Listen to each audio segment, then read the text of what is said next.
सत्य भक्ति चैनल सुनने वाले सभी श्रोताओं का हार्दिक अभिनंदन है। आज आपको बताते हैं कि लोगों के जुड़ने का कार्य कितना बड़ा है। जैसे कि योजना बड़ी है, उतनी ही बड़ी जितना कि बड़ा उसका नाम है युग परिवर्तन। युग परिवर्तन होना ही है, इसके लिए अनेक वरिष्ठों का महान योगदान लगना है।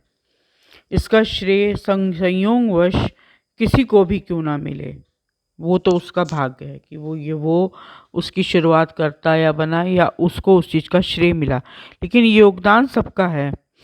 जो भी इस समय इस योजना का अंग प्रत्यंग बन रहा है, आप सबकी समन्वित शक्ति का नाम ही वो व्यक्ति है जो इस पूरे संसार में जो बदलाव आएगा, युग परिवर्तन होगा, उसको करने का कारण बनेगा। लोग भगवान कल्कि का इंतज़ार कर रहे हैं कि ईश्वर आएंगे और वो भगवान का 10वां अवतार, हाँ वो सत्य है, वो आकर ही रहेगा, वो आएगा और उन्हें ये परिवर्तन करना भी है। लेकिन साथ ही उन लोगों के जुड़े रहने की भी बहुत आवश्यकता है जो इस कार्य में ईश्वर का सहयोग करना चाहते हैं। कार्य कैसे पूरा होगा, इतने सारे साधन कहाँ से आएंगे, इसकी चिंता भी होती है, लेकिन वो भी व्यर्थ है। आप इसकी चिंता ना करें। जैसे आपसे करने के लिए कहा गया है, वहीं उसके साधन भी जुटाएगा। वो ईश्वर ही आपको अंततः प्रेरणा देगा। जब आप इस संगठन से, इस चीज़ से जुड़ जाएंगे, तो वो ईश्वर ही आपको अंततः प्रेरणा देगा। आप तो सिर्फ एक बात सोचें कि अधिकाधिक श्रम व समर्पण करने में एक दूसरे से कौन आगे रहेगा, कौन ज़्यादा साधन, योग्यता, शिक्षा आदि की दृष्टि से कौन कितना सहयोग कर सकता है। धन धन ही सबसे गौण है इसमें, क्योंकि धन तो सिर्फ वही खर्च कर सकता है जिसके पास है, पर जिन सबके पास तो धन नहीं है। लोगों के पास धन नहीं है इतना, तो लेकिन योग्यता तो है लोगों के पास, कुछ ना कुछ तो कर सकने की शक्ति, सामर्थ्य सबके अंदर है। शिक्षा है आपके पास साधन है कुछ भी, तब उस दृष्टि से करें। आप उदाहरण के तौर पे समझें कि हनुमान जी थे, उनका भूतकाल सच्चाई में तो एक भगौड़े सुग्रीव की नौकरी करने में बीता था। लेकिन जब महती शक्ति उनके सच्चे मन और पूर्ण समर्पण के साथ लग गई, तो जब उनको भगवान श्री राम का कार्य करना था, तो उस समय उन्होंने लंका दहन, समुद्र छलांगने और पर्वत उखाड़ने का, राम लक्ष्मण जी को कंधे पर बैठा करके समुद्र पार कराने का, और दुर्गम से दुर्गम कार्य जो कि एक आशा और अपेक्षा किसी भी स्तर पर किसी से भी करी जा सकती है, वो उन्होंने करके दिखाई। अपने कर्तव्य में कोई भी अभिन्न सहचर पीछे नहीं रहे, वो किसी भी चीज़ में वो पीछे नहीं रहे अपने साथियों से। काम क्या करना है, ये निर्देश और परामर्श समय समय पर मिलता रहेगा, क्योंकि जो लोग इस राह पे चल चुके हैं, ईश्वर स्वयं उनको राह दिखाते हैं, आपके गुरु आपको राह दिखाते हैं और आपको पता चलता रहता है कि आपको करना क्या है। काम बदलते भी रहेंगे, बनते बिगड़ते भी रहेंगे। आप लोग तो सिर्फ एक बात को ध्यान रखें कि जिस समर्पण भाव को लेकर घर से चले थे, लेकर आए थे, उसमें दिनों दिन बढ़ोतरी हो रही है।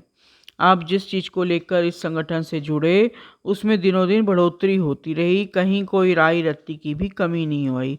सबको जो है वो मिलकर काम करना है।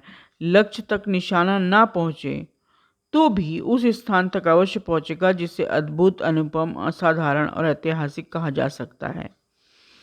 इतना ही करें कि आपके श्रम, समय, गुण, कर्म, स्वभाव में कहीं भी कोई त्रुटि ना रहे। विश्राम की बात ना सोचें। बात मन में रहे कि हम इसके लिए पूर्ण रूप से खपकर योगदान दे सकते हैं। जितना आगे रह सकते हैं, जितना योगदान दे सकते हैं, कितना भार उठा सकते हैं, स्वयं का अधिक अधिक विनम्र, दूसरों को बड़ा माने, स्वयं सेवक बनने में गौरव अनुभव करें। इसी में आपका बड़प्पन है। यही कुछ करने से जो है परिवर्तन आएगा और एक संगठन तैयार होगा। जब एक जैसी सोच के लोग एक जगह पे धीरे धीरे करके ही, हालांकि ये कार्य बहुत बड़ा है और लोगों में जागृति आने में बहुत समय लगता है, लेकिन समय के साथ धीरे धीरे जब ही जागृति आ जाएगी लोगों में, तो लोग जुड़ने लगेंगे। और हमें हमेशा ध्यान रखना है कि हमें एक दूसरे का सहयोगी बनना है, सहयोग के रास्ते से ही आगे बढ़ना है। और उस सहयोग में धन का स्थान सबसे कम उस पे है। कोई ये ना सोचे कि उसके पास धन नहीं है तो वो कुछ कर नहीं सकता। वो कर सकता है, बहुत बड़े काम कर सकता है। उसके पास शिक्षा है, उसके पास ज्ञान है, तो वो दूसरे लोगों को समझा सकता है। और ये सतयुग काल का जो आगमन होने वाला है, जिसके लिए तैयारी चल रही है, उसमें जो है आप अपना योगदान दे सकते हैं। उमंग जब भीतर से आती है तो रुकती नहीं है। मन में एक चाह लगनी है, एक उमंग लगनी है। उमंग आती है। जैसे भगवान बुद्ध थे, उनका भी एक तरफ से उनकी पत्नी थी, एक तरफ उनकी संतान थी। सारे संसार में फैले हुए हाहाकार ने पुकारा और कहा कि आप समझदार आदमी हैं, आप विचारशील आदमी हैं, आप ज़बरदस्त हैं, आप लोगों के लिए जी सकते हैं, आप लोगों के लिए कार्य कर सकते हैं। उन्होंने वो कठिन जीवन चुना और वो उस पर आगे भी बढ़े। तो हम ये नहीं कहते कि आपको सिद्धार्थ बनना है और आपको गौतम बुद्ध बन जाना है और आपको अपना परिवार त्याग देना, नहीं, ये कतई नहीं करने के लिए कहा जा रहा है।